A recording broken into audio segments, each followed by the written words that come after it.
Hello, welcome to Ethics Academy. So, the topic of today's video is correlation.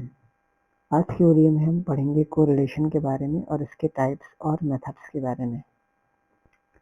So, what is correlation? Correlation means association.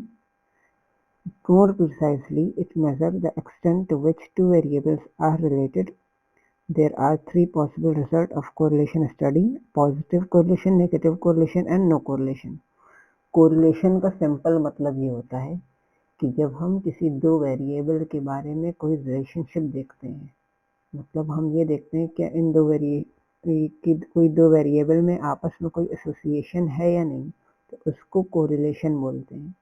और वो दो variable कैसे भी हो सकते हैं, मीन्स वो साइकोलॉजी से रिलेटेड हो, बिजनेस से रिलेटेड हो, ठीक है, या साइंस से रिलेटेड हो, किसी भी चीज़ से रिलेटेड कोई भी वेरिएबल हैं तो उनका जो हम आपस में रिलेशन देखेंगे उसको कोरिलेशन बोलते हैं.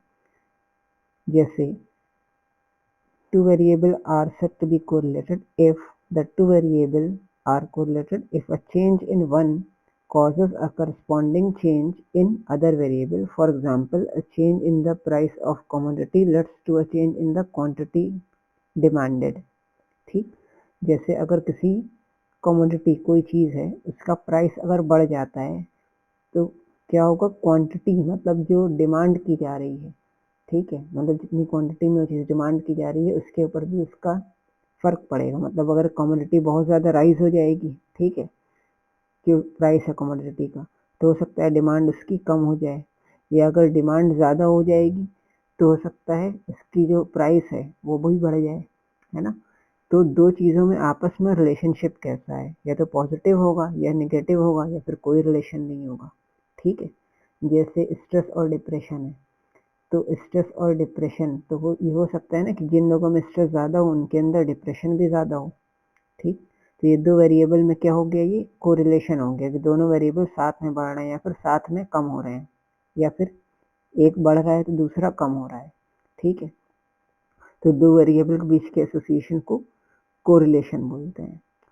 Correlation and causation. अब इसमें एक चीज़ समझनी है कि कोरिलेशन अगर दो वेरिएबल में, तो इसका मतलब ये ज़रूरी नहीं है कि वहाँ पे कोई कॉजेशन हो, ठीक है. कोरिलेशन जो होता है वो कॉज एंड इफेक्ट रिलेशनशिप को नहीं बताता है. जो कोरिलेशन होता है वो कॉज इफेक्ट रिलेशनशिप को नहीं बताता है, ठीक है. कोरिलेशन सिर्फ एसोसिएशन बताता है. जैसे कि अगर दो चीज़ों में कोरिलेशन है, जैसे कोल्ड ड्रिंक और आइसक्रीम में, ठीक है, कोरिलेशन है, मतलब कोल्ड ड्रिंक की जिस तरह से सेल बढ़ रही है उसके साथ साथ आइसक्रीम की सेल भी बढ़ रही है, दोनों की सेल एक साथ बढ़ रही है. लेकिन इसका मतलब ये नहीं है कि कोल्ड ड्रिंक की सेल की वजह से आइसक्रीम की सेल बढ़ रही या आइसक्रीम की सेल की वजह से कोल्ड ड्रिंक की सेल बढ़ रही, ठीक. हो सकता है कोई थर्ड पार्टी हो जो कि दोनों की सेल को इन्फ्लुएंस कर रही हो, जैसे कि टेम्परेचर का राइज होना, क्योंकि टेम्परेचर राइज हो रहा है, ठीक है, गर्मी ज़्यादा पड़ रही, इसकी वजह से ये दोनों चीज़ें इंक्रीज हो रही, ठीक. इनमें आपस में कोई कॉज इफेक्ट रिलेशनशिप नहीं है. दूसरी चीज़ ये है म्यूचुअल डिपेंडेंस, ठीक है. हो सकता है कि दोनों चीज़ें एक दूसरे पर डिपेंड हो, ठीक. मतलब ऐसा ना हो कि कोई एक कॉज हो और एक इफेक्ट हो, बल्कि ये हो सकता है कि हमें ये पता ही नहीं चल सके कि क्या चीज़ कॉज है और क्या चीज़ इफेक्ट है, जैसे इंटरनेट एडिक्शन और स्ट्रेस, ठीक है. अब मान लीजिए इसमें पॉजिटिव कोरिलेशन आ जाता है, मीन जैसे इंटरनेट एडिक्शन ज़्यादा हो रहा है उसके हिसाब से स्ट्रेस भी ज़्यादा हो रहा है. कोई पर्सन अगर उसमें कोई पर्सन है जो इंटरनेट का ज़्यादा यूज़ करता है तो उसके अंदर स्ट्रेस भी ज़्यादा है, ठीक. तो अब हम ये कैसे हमें पता चलेगा कि इंटरनेट ज़्यादा यूज़ करता है उसकी वजह से स्ट्रेस हो रहा है, या फिर स्ट्रेस हो रहा है उसकी वजह से इंटरनेट ज़्यादा यूज़ कर रहा है. तो यहाँ पे कॉज क्लियर नहीं है, ठीक है, क्या चीज़ कॉज है क्या चीज़ इफेक्ट है ये हम नहीं बता सकते. तीसरी चीज़ ये हो सकता है उसमें प्योर चांस की वजह से कोई कोरिलेशन आ गया हो. जैसे अगर आपने किसी सोसाइटी में फॉर एग्जांपल स्टडी करी तो वहाँ क्या देखा गया, वहाँ ये देखा गया कि जो लोगों की इनकम है, ठीक है, तो इनकम अगर ज़्यादा है तो उनके जो क्लॉथ साइज़ हैं, ठीक है, कपड़ों के जो साइज़ हैं वो बड़े हैं उस इनकम के अकॉर्डिंग, मीन्स अगर इनकम ज़्यादा है तो उनके क्लॉथ के जो साइज़ हैं वो भी बड़े हैं, ठीक है.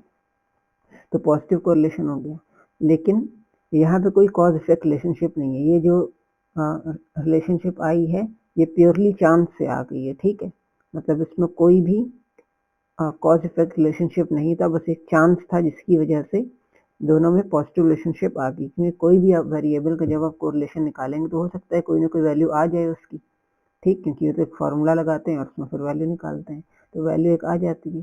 तो लेकिन उससे हम ये नहीं कह सकते कि इसमें कोई कॉज इफेक्ट रिलेशनशिप है, ठीक है। तीन चीज हो सकती है, या तो कोई तीसरी चीज होगी, मतलब थर्ड पार्टी होगी जो दोनों वेरिएबल को इन्फ्लुएंस कर रही होगी, या फिर दोनों म्यूचुअल डिपेंडेंस होंगे, मतलब एक दूसरे पर डिपेंड कर रहे होंगे। तीसरी चीज ये होगी कि उसमें प्योर चांस होगा, मतलब वो चांस की वजह से कोरिलेशन आ गया होगा। अब नेक्स्ट हम लोग देखते हैं types of correlation.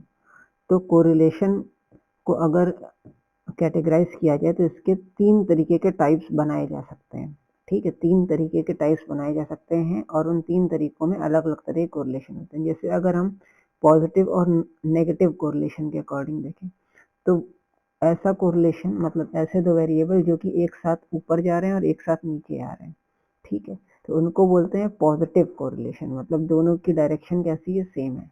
Negative correlation तब बोलते हैं जब एक वेरिएबल अप हो रहा है दूसरा डाउन हो रहा है, जैसे कि सेविंग और एक्सपेंडिचर, अगर सेविंग बढ़ेगी तो एक्सपेंडिचर कम होगा, तो यहाँ पे नेगेटिव रिलेशनशिप, ठीक है। एक और कोरिलेशन होता है जिसको बोलते हैं जीरो कोरिलेशन, मतलब कोरिलेशन अगर है ही नहीं तो वो जीरो कोरिलेशन हो गया। दूसरी कैटेगरी है लीनियर और non linear correlation. Linear correlation उसको बोलते हैं when change in one variable tends to bear a constant ratio to the amount of change in other variable, ठीक है। मतलब एक वेरिएबल में जो चेंज हो रहा है वो दूसरे और जो दूसरे वेरिएबल में चेंज हो रहा है, दोनों की जो चेंजिंग स्पीड है वो कांस्टेंट है, ठीक है। मिसाल के तौर पे x पे, x जो है वो फर्स्ट पे है 5 और y जो फर्स्ट पे है वो 10 है। x फिर हो गया 10, मतलब x 5 से बढ़ के 10 हो गया, तो y 10 से बढ़ के 20 हो गया, फिर x 10 से 20 हो गया, y 20 से 40 हो गया। मतलब यहाँ पे क्या चल रहा है, जो रेट चल रहा है, मतलब जो चेंज हो रहा है वो कांस्टेंट चेंज हो रहा है, इक्वल प्रोपोर्शन में चेंज हो रहा है, तो इसको बोलते हैं लीनियर कोरिलेशन, जिसका ग्राफ ऐसे बनता है, एकदम सीधा सीधा, ठीक है। लीनियर कोरिलेशन हो रहा है। नॉन लीनियर कब होता है, when change in one variable does not bear a constant ratio to the amount of change in other variable। मतलब यहाँ पे क्या होता है, यहाँ पे जो चेंज होता है वो कांस्टेंट रेशियो में नहीं होता है, मतलब कांस्टेंट रेशियो में ना होके कभी अप हो रहा है कभी डाउन हो रहा है, जैसे कि ये, ठीक है, यहाँ पे कभी ऊपर जा रहा है कभी नीचे जा रहा है, तो ये नॉन लीनियर हो गया, यहाँ पे लीनियर रिलेशनशिप नहीं है। तीसरी कैटेगरी हम कह सकते हैं सिंपल, मल्टीपल और पार्शियल कोरिलेशन। सिंपल कोरिलेशन उसको बोलते हैं जब हमारे सिर्फ दो वेरिएबल इन्वॉल्व होते हैं, ठीक है, बाई वेरिएट, तो अगर दो वेरिएबल हैं तो वो क्या, सिंपल। मल्टीपल कब बोलते हैं, जब दो से ज्यादा वेरिएबल हो, जैसे जैसे हो सकता है सीड्स जो डाली जाती हैं खेतों में, ठीक है, सीड्स की क्वालिटी कितनी या क्वांटिटी कितनी है और खेती कितनी ज़्यादा हो रही है, मतलब अगर हम ज़्यादा सीड्स डाल रहे हैं तो ज़्यादा खेती हो रही है या नहीं हो रही, तो इसका अगर हमें कोरिलेशन देखना है, ठीक है, तो quantity of seeds and amount of crop, ठीक है। लेकिन रेनफॉल ये एक तीसरा वेरिएबल है, तो अगर उसको इसमें भी अगर हम वो देख रहे हैं कोरिलेशन, मतलब तीनों का कोरिलेशन देख रहे हैं, रेनफॉल का और क्वांटिटी ऑफ सीड्स और अमाउंट ऑफ क्रॉप, तो ये तीनों चीज का अगर हम कोरिलेशन देख रहे हैं तो उसको कहेंगे मल्टीपल कोरिलेशन, ठीक है, क्योंकि दो से ज्यादा वेरिएबल आ गए इसमें, ठीक। पार्शियल कोरिलेशन क्या होता है, पार्शियल कोरिलेशन वो होता है कि जब वेरिएबल दो से ज्यादा हों लेकिन हम जिसका कोरिलेशन निकाल रहे हो हम सिर्फ दो ही का कोरिलेशन निकाल रहे हो और तीसरे वाले को हमने कांस्टेंट कर दिया हो, ठीक है।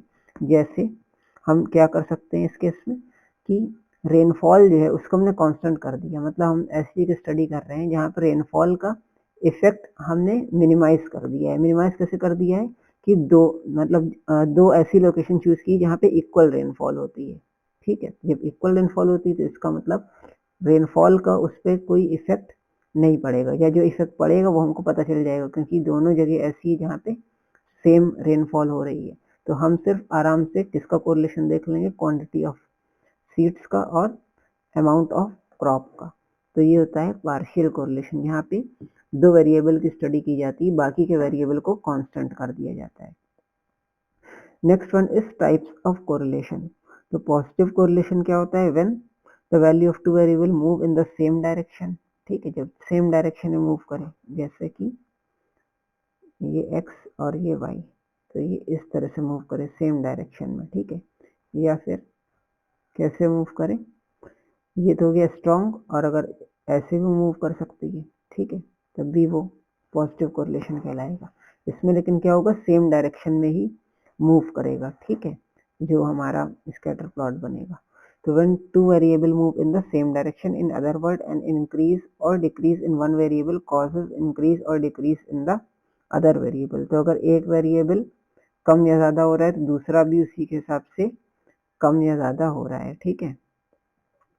जैसे example, when income falls consumption also falls, ठीक है, इनकम किसी की पर्सन की थी, फॉर एग्जाम्पल पहले 2 लाख इनकम थी, ठीक है, फिर 1 लाख हो गई, तो पहले जब इनकम ज्यादा थी तो कंजम्पशन भी वो ज्यादा कर रहा था, कंजम्पशन यहाँ पे मान लेते हैं खर्च ज्यादा कर रहा था, ठीक है, 2 लाख इनकम थी तो वो 1 लाख खर्च कर रहा था। अब 1 लाख इनकम हो गई तो अब जो है खर्च भी वो कम करेगा, तो 50,000 ही खर्च करेगा सिर्फ, है ना।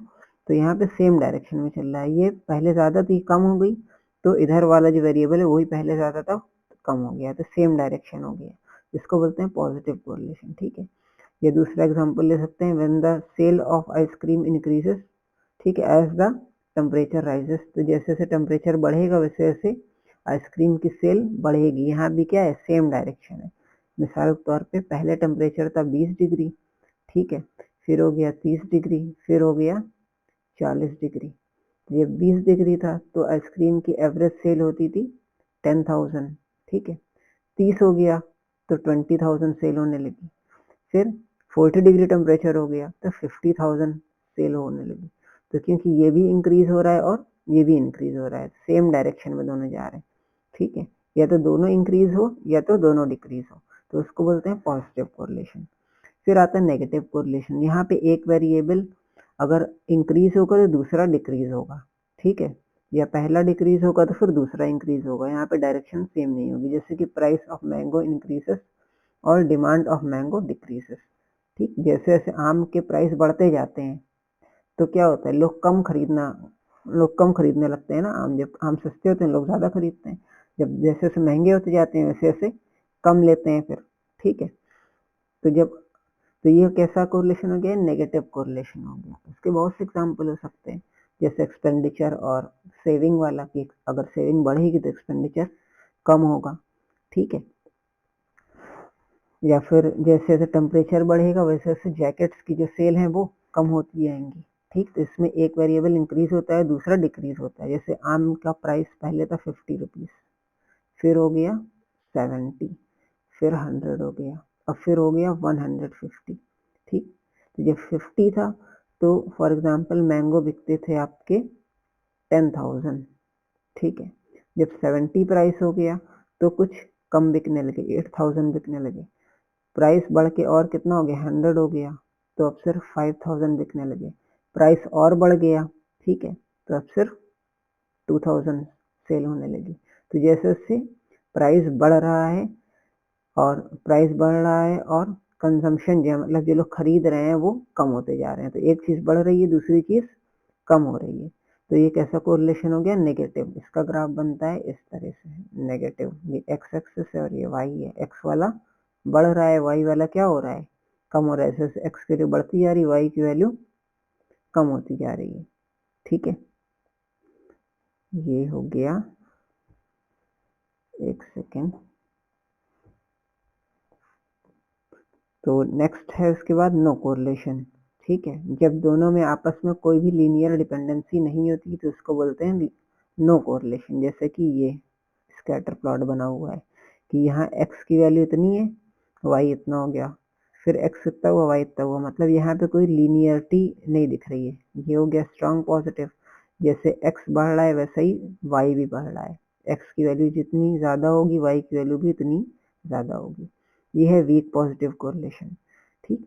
ये स्ट्रॉन्ग नेगेटिव, तो मतलब x कम है, x यहाँ पे कम है इस जगह पे, और y बहुत ज्यादा है, x थोड़ा ज्यादा हुआ y थोड़ा कम हुआ, x और ज्यादा हुआ y और कम हुआ, x और ज्यादा हुआ y और कम हुआ, तो क्योंकि एक बढ़ रहा है दूसरा कम हो रहा है, तो ये नेगेटिव कोरिलेशन है। तो पॉजिटिव ऐसे बनता है, नेगेटिव ऐसे बनता है, ठीक है। और ये नो कोरिलेशन है ये वाला,